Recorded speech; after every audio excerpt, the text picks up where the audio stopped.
Hello बच्चों, स्वागत है आप सभी का आपके अपने यूट्यूब चैनल फिजिक्स क्लासेस में। बच्चों, आशा करता हूँ कि आप सभी लोग स्वस्थ और अच्छे होंगे। जैसा आपको पता है कि हमने चैप्टर नंबर 7 स्टार्ट किया हुआ है बायोलॉजी का, आपका साइंस है क्लास 10th के लिए। उसमें हमने चैप्टर स्टार्ट किया हुआ है जीव जनन कैसे करते हैं, और इससे पहले मैंने आपको 7 क्लास पढ़ा दी है इस चैप्टर की। ये आज आपकी 8वीं क्लास है। कौन सी क्लास है? आपकी 8वीं क्लास है, 8th आपका लेक्चर है। पहले मैं आपसे सबसे एक सजेशन देता हूँ कि आप जाइए सबसे पहले उन 7 क्लासेस को करिए, तब जाकर ये वाली क्लास लेना, तब आपके समझ में आएगी। अगर आप वे क्लास छोड़कर डायरेक्ट ये क्लास लेंगे तो आपके समझ में नहीं आएगी। तो आज हम ये क्लास नंबर 8 है, और जो अब तक आपने पढ़ा है मैं ये देखना चाहता हूँ कि आपने जो क्वेश्चन पढ़े हैं क्या आपको वो क्वेश्चन आते हैं। तो उसके लिए हमने स्टार्ट किया है ऑब्जेक्टिव क्वेश्चन, आपके बहुविकल्प प्रश्न। जैसे आपको पता है कि बोर्ड के पेपर में आपके 20 नंबर के बहुविकल्प प्रश्न पूछे जाएंगे, तो उसी के मद्देनज़र, उसी को ध्यान रखते हुए मैं आपको इस चैप्टर के जो इम्पोर्टेंट बहुविकल्प प्रश्न हैं उसको कराने जा रहा हूँ। ठीक है, उम्मीद करता हूँ कि अब तक जो भी टॉपिक मैंने आपको कराए हैं वो सभी के सभी टॉपिक आपको समझ में आए होंगे। अगर वो टॉपिक समझ में नहीं आए होंगे तो थोड़ा मुश्किल है आपके लिए इन प्रश्नों के उत्तर दे पाना। तो कुछ क्वेश्चन हैं, 17-18 ऑब्जेक्टिव है, उनको हम देखेंगे। आइए स्टार्ट करते हैं हम। नंबर 1, हमारा क्वेश्चन नंबर 1 है, पौधों में अलैंगिक जनन होता है। आपको बताना है कि जो पौधे हैं उसमें अलैंगिक जनन होता है। मैंने आपको लैंगिक और अलैंगिक दोनों जनन करा दिए, बस आप जो मनुष्य है उनके अंदर जनन बचा हुआ है। युग्मकों के, ऑप्शन नंबर ए है युग्मकों के संयोजन से। ऑप्शन नंबर बी, बिना युग्मकों के संयोजन से। ऑप्शन नंबर सी, किसी एक युग्मक के वर्धन से। या ऑप्शन नंबर डी, दैहिक कोशिकाओं से। तो इसका आपको सही आंसर बताना है कि सही आंसर क्या होगा। बताइए, सबसे पहले आप जो आंसर काट सकते हैं उसको काटिए। युग्मकों के संयोजन से, युग्मक तो बनते ही नहीं है लैंगिक जनन में। युग्मक किस में बनते हैं? लैंगिक जनन में, जिसमें मादा युग्मक अंडाणु और पुरुष युग्मक क्या कहलाता है? शुक्राणु कहलाता है। ठीक है, किसी एक युग्मक के प्रवर्धन से, तो जब युग्मक ही नहीं बनेंगे तो उसका वर्धन कहाँ से हो जाएगा। उसके बाद ऑप्शन नंबर डी देखते हैं, सबसे अच्छा आंसर है ऑप्शन नंबर डी, दैहिक कोशिकाओं से। आपने देखा होगा पेड़ था, ठीक है, यहाँ से कटकर उसका दूसरा जनन हो गया। मुकुलन आपने एक प्रोसेस पढ़ा, खंडन, विखंडन, ये सब प्रोसेस पढ़े, और उसमें देखा कि जो शरीर की, उनकी बॉडी की सेल होती है उसके द्वारा वो खंड खंड करके टूटती है, या कुछ भी होता है, सारे के सारे प्रोसेस मैंने आपको बता दिए। उसके द्वारा नया पौधा बनता था या नया जीव बनता था। तो इस तरह से पौधों में अलैंगिक जनन दैहिक कोशिकाओं के द्वारा होता है। चलिए क्वेश्चन नंबर 2, दूसरा देखते हैं, लैंगिक जनन के लिए आवश्यक है। आपको बताना है कि लैंगिक जनन के लिए कलिकोत्पादन आवश्यक है, या असूत्री विभाजन आवश्यक है, या अर्धसूत्री विभाजन। असूत्री जिसमें जो गुणसूत्र हैं वो बिना किसी सूत्र का पालन किए जुड़ जाए, वो तो नहीं होगा। कलिकोत्पादन भी नहीं होगा। यहाँ पर क्या होगा? अर्धसूत्री विभाजन। क्या होगा? अर्धसूत्री विभाजन। क्या होता है कि मनुष्य के अंदर 46 गुणसूत्र पाए जाते हैं, तो जब निषेचन होता है तो 23 गुणसूत्र पुरुष के और 23 गुणसूत्र महिला के, दोनों बच्चे के अंदर जाते हैं। यानी कि जो सूत्र है वो आधा आधा लग जाता है, 23 इसमें और 23 महिला से, 23 पुरुष से और 23 महिला से। इस तरह से बच्चा जो होता है, नया जीव जो बनता है, उसमें 46 गुणसूत्र पाए जाते हैं। ऐसा नहीं है कि 46 इससे आएंगे, 46 इससे, और दो उसमें हो जाएंगे 46 का डबल, नहीं। 46 में आधे हो जाते हैं 23 गुणसूत्र नर युग्मक, और 23 गुणसूत्र कौन देता है? मादा युग्मक देते हैं, तब जाकर उसमें 46 गुणसूत्र बनते हैं। तो इस तरह से लैंगिक जनन के लिए अर्धसूत्री विभाजन आवश्यक होता है। नेक्स्ट, मुकुलन पाया जाता है। मुकुलन क्या होता था? मैंने आपको बताया था, जितने पेड़ पौधे थे उनके शरीर पे पहले छोटा सा एक उभार आएगा, धीरे धीरे ये उभार वृद्धि करेगा और वृद्धि करके बड़ा जीव बना लेगा, और बड़ा जीव बनाकर इसके शरीर से वो अलग हो जाता था, इस कंडीशन को बोलते थे मुकुलन, और ये आपके अलैंगिक जनन का एक प्रकार था मुकुलन, और इसको इंग्लिश में बोलते थे बडिंग। क्या बोलते थे? मुकुलन या फिर क्या बोलते थे? बडिंग। तो किस में पाया जाता था? प्लानेरिया में, हाइड्रा में, लेशमानिया में, या इनमें से कोई नहीं? ये आपको आंसर बताना है कि इसका सही आंसर क्या होगा आपके पास, बताइए। तो जो आपका लेशमानिया था, लेशमानिया में पाया जाता था विखंडन या फिजन। क्या पाया जाता है? विखंडन या फिजन। उसके बाद अगर हम हाइड्रा की बात करते हैं तो हाइड्रा में आपका पाया जाएगा, जिसकी इसने बात की है, मुकुलन। हाइड्रा में क्या पाया जाता था? मुकुलन। मैंने आपको इसका डायग्राम भी बताया था, दिखाया भी था कि किस तरह से उनके शरीर पर एक उभार आता है और वो उभार अलग हो जाता है। तो मुकुलन किसके अंदर पाया जाता था? हाइड्रा के अंदर पाया जाएगा। चलिए क्वेश्चन नंबर 4। क्वेश्चन नंबर 4 देखते हैं। बीज लैंगिक जनन से विकसित होते हैं, क्योंकि आपको बताना है जो बीज हैं वो लैंगिक जनन से विकसित होते हैं। ठीक है, ये मैंने आपको पढ़ा दिया। ये नए पौधे बनाते हैं। क्या बीज नए पौधे बनाते हैं? ये युग्मकों के संयोजन से बनते हैं, या लंबे समय तक सुप्तावस्था में संचित रखे जा सकते हैं, या एक बीज से केवल एक पौधा बनता है? तो ये आपको बताना है। क्या एक बीज से केवल एक पौधा बनता है? ये तो बिल्कुल गलत है। ठीक है, एक बीज से एक से ज़्यादा भी पौधा बन सकता है। ये नए पौधे बनाते हैं। बीज क्या नए पौधे बनाते हैं? नहीं, ये भी इसका कारण नहीं हो सकता। बीज लैंगिक जनन से विकसित होते हैं, क्योंकि इसमें युग्मक का कॉन्सेप्ट आ रहा होगा, क्योंकि लैंगिक जनन की बात कर रहा है। तो यहां से आप याद रखेंगे ये युग्मकों के संयोजन से बनते हैं। तो जो बीज है वो कॉम्बिनेशन से बनते हैं, जाइगोट या युग्मकों के संयोजन से बनते हैं, और जो युग्मकों के संयोजन से बनता है लैंगिक जनन कहलाता है, और बीज युग्मकों के संयोजन से ही बनते हैं।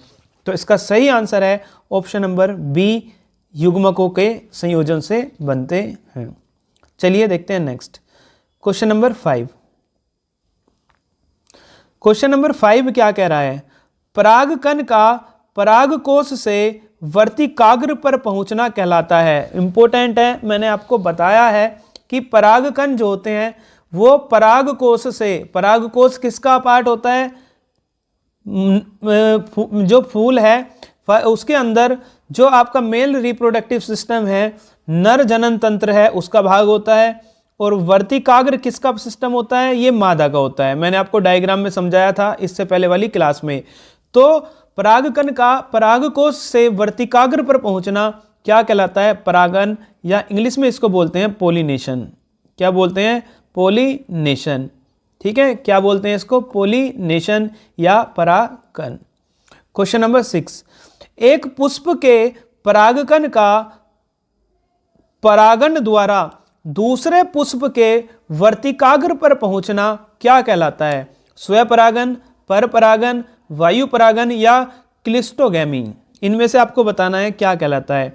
देखो उसने कहा एक पुष्प के परागकण का परागण द्वारा दूसरे पुष्प, यहां पर आ गया दूसरा। अगर वो कहता वही पुष्प तो आंसर आता स्वपरागन, लेकिन उसने बोला दूसरे पुष्प के वर्तिकाग्र पर पहुंच रहा है, यानी कि वो क्या कहलाएगा आपका? परपरागन, क्रॉस पोलिनेशन या परपरागन इसका सही आंसर होगा। ठीक है, दूसरे पौधे पर जा रहा है परपरागन, और उसी पुष्प के पौधे पर जा रहा है तो स्वपरागन। ठीक है, क्वेश्चन नंबर 7। वायु परागन किस पौधों में होता है? मैंने आपको बताया था परागन दो प्रकार के थे, स्वपरागन और परपरागन। उसी पौधे के अंदर हो परागन तो स्वपरागन, और उसी पुष्प के दूसरे पौधे के अंदर हो तो क्या कहलाता है? क्या कहलाता है? परपरागन। परपरागन कई तरीके से होता है, कीट द्वारा, उनमें से एक प्रकार है आपका वायु के द्वारा। तो वायु के द्वारा परपरागन किस पौधे में होता है? चमेली में, वेलिसनेरिया में, गेहूं में या सरसों में? ये आपको बताना है। तो सबसे इंपॉर्टेंट है गेहूं, जिसे आप खाते हो सबसे ज़्यादा। गेहूं के अंदर जो परागन होता है वो किसके द्वारा होता है? वो वायु के द्वारा होता है। हवा का झोंका आता है और परागन को उड़ाकर दूसरे गेहूं के पौधे में उसको क्या कर देता है? उसके वर्तिकाग्र पर पहुंचा देता है। तो आंसर है इसका गेहूं। उसके बाद क्वेश्चन नंबर 8। परागकण उत्पन्न होते हैं, आपको बताना है परागकण कहाँ उत्पन्न होते हैं। तो मैंने आपको बताया था परागकण जो मेल रिप्रोडक्टिव सिस्टम था, नर जनन तंत्र था, उसके पराग कोष में पराग कोष में उत्पन्न होते थे। मैंने आपको डायग्राम से पूरा समझाया हुआ है। तो किस में उत्पन्न होते थे? पराग कोष में उत्पन्न होते थे। उसके बाद क्वेश्चन नंबर 9, निषेचन कहते हैं। आपको बताना है निषेचन क्या होता था। तो मैंने आपको बताया था कि जो नर जनन युग्मक है, नर युग्मक है, नर युग्मक को हम शुक्राणु बोलते हैं, और जो आपके पास मादा युग्मक है, उस मादा युग्मक को अंडाणु बोलते हैं। क्या बोलते हैं? अंडाणु। जब ये दोनों मिलते हैं, फ्यूज होते हैं एक दूसरे से, तो इस प्रोसेस को बोलते हैं निषेचन या फर्टिलाइजेशन। क्या बोलते हैं? निषेचन या फर्टिलाइजेशन। और इससे बनता है युग्मक। क्या बनता है? युग्मक। तो इस तरह से नर व मादा युग्मकों के संयुग्मन को, यानी कि मिलने को, यानी कि फ्यूज होने को, यानी कि जुड़ने को आप क्या बोलते हैं? निषेचन बोलते हैं। तो ठीक है, तो उम्मीद करता हूं ये क्वेश्चन आपको समझ में आ रहे होंगे। चलते हैं नेक्स्ट क्वेश्चन की ओर। ठीक है, क्वेश्चन नंबर 10 देखिए, यदि एक पुष्पी पादप में गुणसूत्रों की द्विगुणित संख्या 12 है, एक पुष्पी कोई पौधा है, उसके अंदर एक ही पार्ट के अंदर मेल है, एक ही पार्ट के अंदर फीमेल है, उसमें गुणसूत्रों की द्विगुणित संख्या 12 है, तो 6 गुणसूत्र होंगे। 6 गुणसूत्र किसके होंगे या कहां पर होंगे? ये क्वेश्चन में उसने पूछा है। बीजांड की कोशिकाओं में, या भ्रूणपोष कोशिकाओं में, या बीजपत्री कोशिकाओं में, या प्लूमूल की कोशिकाओं में, किसमें होंगे? उनमें से आधे गुणसूत्र। देखो दोबारा समझ लो, एक पुष्पी पादप है, उसमें गुणसूत्रों की द्विगुणित संख्या कितनी है? 12 है। तो 6 गुणसूत्र उसके बीजांड की कोशिका में किसमें होंगे? बीजांड जो है उस बीजांड की कोशिका में पाए जाएंगे। ये आपको याद रखना है। उसके बाद बीजों का बीजावरण विकसित होता है। जो बीज बनते हैं उनके बाहरी जो कवच बनता है, जो उसका आवरण होता है, बाहर से उसको सुरक्षा करता है, वो कहाँ पर बनता है? तो वो बनता है आपका अध्यावरण से। कहाँ से बनता है? अध्यावरण से। उसके बाद एक पुष्प के स्त्रीकेसर के मध्य भाग को क्या कहते हैं? मैंने आपको बताया था इस तरह से पुष्प का सबसे ऊपर वाला भाग क्या कहलाता था? मादा का सबसे ऊपर वाला भाग क्या कहलाता था? वर्तिकाग्र। क्या कहलाता था? वर्तिकाग्र। ये वाला भाग कहलाता था वर्तिका। क्या कहलाता था? वर्तिका। और ये फूला हुआ भाग कहलाता था उसका अंडाशय। क्या कहलाता था? अंडाशय। तो बीच वाला भाग क्या कहलाता है? वर्तिका। क्या कहलाता है? बीच वाला भाग वर्तिका कहलाता है। और यहाँ से जो परागन चिपके हैं इसके स्टिकी या चिपचिपे व्यवहार के कारण उसको ये रास्ता प्रदान करता है, आधार प्रदान करता है, जिससे कि वो परागन अंडाशय के अंदर चले जाएं। ठीक है, तो आंसर होगा इसका वर्तिका। 13 क्वेश्चन है, निषेचन के बाद पुष्प का कौन सा भाग फल में बदल जाता है? मैंने आपको वहां भी बताया था, मोस्ट इंपोर्टेंट है कि पुष्प का कौन सा भाग किस में बदलेगा? फल में। क्या दिया है? फल में कौन सा भाग बदलेगा? तो मैंने बताया था जो आप खाते हो फल, वो पुष्प का अंडाशय होता है। क्या होता है? अंडाशय। तो सही आंसर इसका क्या होगा? अंडाशय। तो जब निषेचन होता है पुष्प का, तो जो आप फल खाते हो, फल में जो पुष्प है उसका अंडाशय पार्ट कन्वर्ट हो जाता है फ्रूट के अंदर। ठीक है, नेक्स्ट क्वेश्चन देखते हैं, क्वेश्चन नंबर 14। लास्ट स्लाइड है ये, इसके बाद आपका नया टॉपिक चलेगा, वो टॉपिक होगा नर जनन तंत्र। ठीक है, तो ये 14 क्वेश्चन देखते हैं, 4 क्वेश्चन बचते हैं, 5। ठीक है, नर जनन अंगों से संबंधित ग्रंथि है। आपको बताना है जो मनुष्य में जनन अंग है, नर जनन अंग, उससे संबंधित कौन सी ग्रंथि है? अग्नाशय है? नहीं, अग्नाशय तो दोनों में पाई जाती है। ठीक है, प्रोस्टेट ग्रंथि ये आपकी किसके अंदर पाई जाती है? महिलाओं में। उसके बाद सॉरी जो प्रोस्टेट ग्रंथि होगी वो ही नर जनन अंग से संबंधित होती है। कौन सी ग्रंथि? प्रोस्टेट ग्रंथि नर जनन अंग से संबंधित होती है। अधिवृक्क ये आपकी किडनी के ऊपर पाई जाती है। ठीक है, दोनों में होती है, लेकिन सही आंसर इसका क्या होगा? प्रोस्टेट ग्रंथि। अभी मैं पढ़ाऊंगा इसको, आएगा ये। उसके बाद कायिक जनन है। कायिक यानी कि काया यानी कि बॉडी, जो बॉडी है उससे कौन सा जनन होता है? अभी मैंने सबसे पहला क्वेश्चन ही कराया था, अलैंगिक जनन। दैहिक बोल सकते हैं, कायिक या वेजिटेटिव प्रोपोगेशन मैंने आपको कराया था, वही जनन ये पूछ रहा है कि कायिक जनन है, तो कायिक जनन पेड़ पौधों के अंदर पाया जाता था। क्या है वो? अलैंगिक जनन। उसके बाद क्वेश्चन नंबर 16, एंजियोस्पर्म में निषेचन उपरांत बीज कवच बनता है। एंजियोस्पर्म एक पौधे का प्रकार था जो मैं आपको करा चुका हूं। उसमें निषेचन के पश्चात जो बीज कवच है वो क्या बनता है, ये आपको बताना है। तो जो बीज कवच है वो अंडाशय भित्ति से बनता है। कहाँ से बनता है? अंडाशय भित्ति जो होती है, इस तरह जो फूला हुआ पार्ट था अंडाशय भित्ति, यही आपका फल बनाती है। और फल में जो बीज का कवच होता है, ये भित्ति ही बीज का कवच बनाती है। उसके बाद द्विनिषेचन पाया जाता है, एक प्रक्रिया है द्विनिषेचन। ये किसमें पाया जाता है, ये आपको बताना है।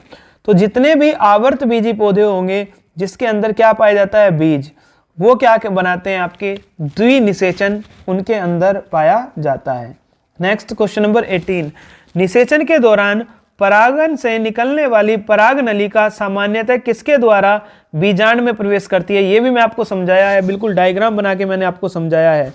तो क्या होता है? निषेचन के दौरान परागन से निकलने वाली पराग नलिका, जो पोलन ट्यूब बनी थी, वो अंड द्वार के द्वारा किस में प्रवेश करती है? बीजांड में प्रवेश करती है। तो किसके द्वारा करती है? अंड द्वार के द्वारा बीजांड में प्रवेश करती है। तो उम्मीद करता हूँ कि आपको एक नया आयाम मिला होगा आपकी तैयारी से। मतलब आपने जो अब तक तैयारी की है उसमें आपने परख लिया होगा अपने आप को कि हमें कितने क्वेश्चन आते थे, कितने हमारे कॉन्सेप्ट क्लियर हैं। अगर आपके कॉन्सेप्ट क्लियर नहीं हैं तो प्लीज़ दोबारा वीडियो देखिए, दोबारा समझने की कोशिश कीजिए।